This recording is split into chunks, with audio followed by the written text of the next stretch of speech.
Hey everyone, and welcome back for another deep dive. You know those headlines about Bibles flying off of the shelves this year? It's pretty wild. It really is. We're going to dig into all that today. We've got a whole stack of articles here. Wow. News analyses, opinion pieces, the whole shebang. We'll figure out who's buying all these Bibles, why now, and what it all means. So, Sounds fascinating. yeah, it really is. And the numbers are kind of shocking.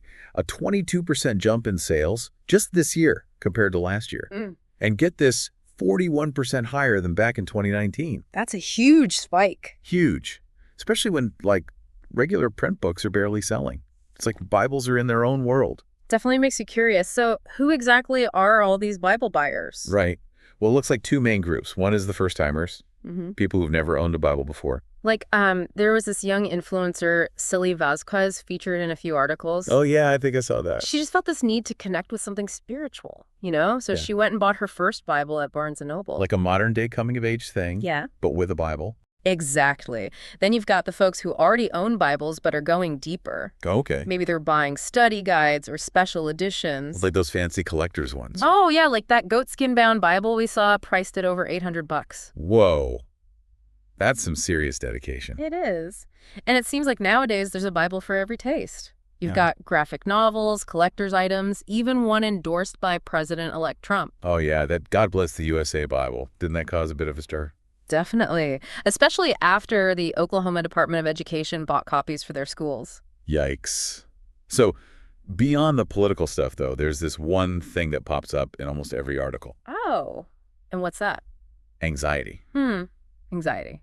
That's interesting. Right. Jeff Crosby, the president of the Evangelical Christian Publishers Association. Okay. He's quoted all over the place saying that people are turning to the Bible for comfort in these uncertain times.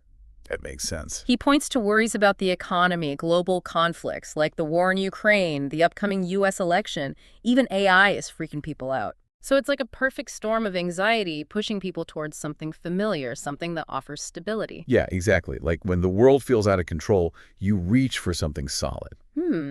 I wonder, though, is this anxiety-driven turn to religion a new thing? That's a good question. What do you think?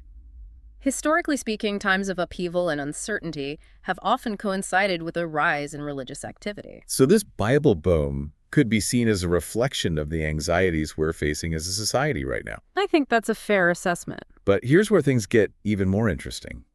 This surge in Bible sales is happening alongside growing secularization in the U.S. Oh, really? Yeah. Pew Research Center data shows that 28% of adults now identify as religiously unaffiliated.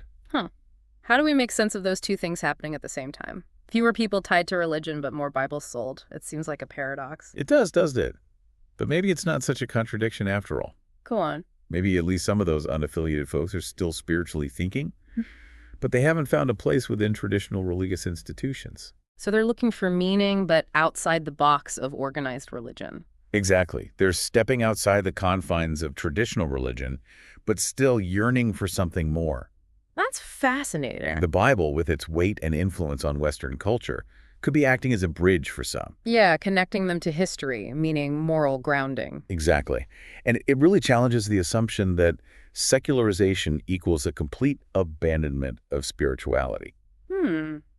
Makes you think. Speaking of challenging assumptions, one article pointed out this really interesting generational trend. Gen Z men are becoming more religiously active than Gen Z women.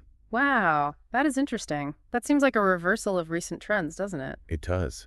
Seems like this Bible boom isn't a simple resurgence of old-school religious beliefs. Right, more like a dynamic mix of anxieties, searching for meaning, generational shifts, and a complex relationship with organized religion. Exactly. It's more nuanced than just people are getting more religious. So we've got this multi-layered phenomenon with deep cultural roots. Yeah, but is it all just driven by anxiety, or are there other things at play too? That's a great question, and one we'll dig into even further as we go through these articles. While anxiety is a factor for sure, we can't forget that the Bible offers more than just comfort. It provides a framework for understanding the world, a moral compass, and a source of hope. It sounds like we're just scratching the surface of this trend. There's so much more to unpack. There is. It's a fascinating topic for sure. Yeah, it really is a testament to its power. The Bible, it just keeps speaking to people across generations and cultures. Even to those who wouldn't call themselves religious, right? Yeah, exactly. And I mean, look at us. In this secular age, everyone's talking about And yet this ancient text is making a comeback. It's weird, right? Yeah. Makes you think, what is it about the Bible that still grabs people's attention? Like it offers comfort in these crazy times. It is intriguing. The Bible's not just some religious book, right? It's shaped so much of Western civilization. Right. Its stories, the language, the ethics. It's all over our art literature, even our legal systems. It's part of who we are. That's what makes this Bible boom feel so big, I think. It's not just about religion. It's about our identity history, trying to find meaning when everything feels chaotic. Exactly. And the fact that people are debating it, talking about it, shows it's still relevant. It's not just collecting dust on a shelf. It makes me think about that Standing in the Gaps podcast. Oh, yeah. What about it? They're looking at how faith intersects with everything going on today. Delving into these complex topics with a lot of nuance. Yeah, I've heard good things about that podcast. Seems like they're getting people to have these thoughtful conversations about faith, culture, and current events. And they're actually running a GoFundMe right now. Oh, really? What for? To expand their reach. Yeah. Basically produce more content. That's great. Good for them. I love seeing people passionate about sharing knowledge and getting people to think. Me too. Yeah. Especially given what we're talking about today. The Bible, faith, spirituality. Yeah. These are things so many people are wrestling with. And podcasts like Standing in the Gaps, they give a platform for those conversations to happen in a respectful way. Absolutely. It's all about open dialogue and being willing to listen to different points of view, especially with faith and beliefs. So for anyone listening who wants to support their work, we'll link to their GoFundMe in the show notes. It's a cool way to help create content that explores these complex issues. And speaking of complexity, this renewed interest in the Bible, it makes us think about how much influence it's had on Western culture. It sparks debate, offers comfort, and it also causes controversy. It really makes you look at what role it plays in your own life. It does, right?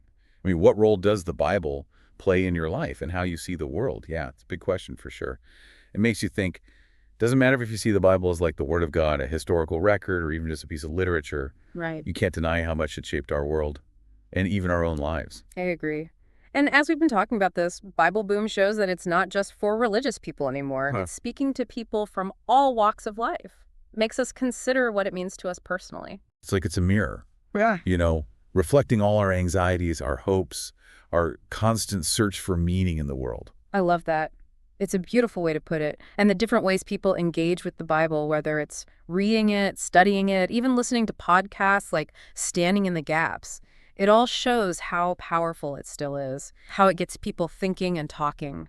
So as we wrap up this deep dive, I'm really curious, what stuck out to you the most from all this? Anything surprise you, challenge what you thought, or maybe even spark a new idea? Yeah, we'd love to hear your thoughts. Hit us up on social media or shoot us an email. Let's keep the conversation going. And don't forget, if you want to support that Standing in the Gaps podcast we talked about, the link to their GoFundMe is in the show notes. They're doing great work getting people to discuss faith and culture these days. Definitely check them out. It's been great exploring this Bible boom with you today. Likewise. And to everyone listening, thanks for joining us on this deep dive. Until next time, stay curious.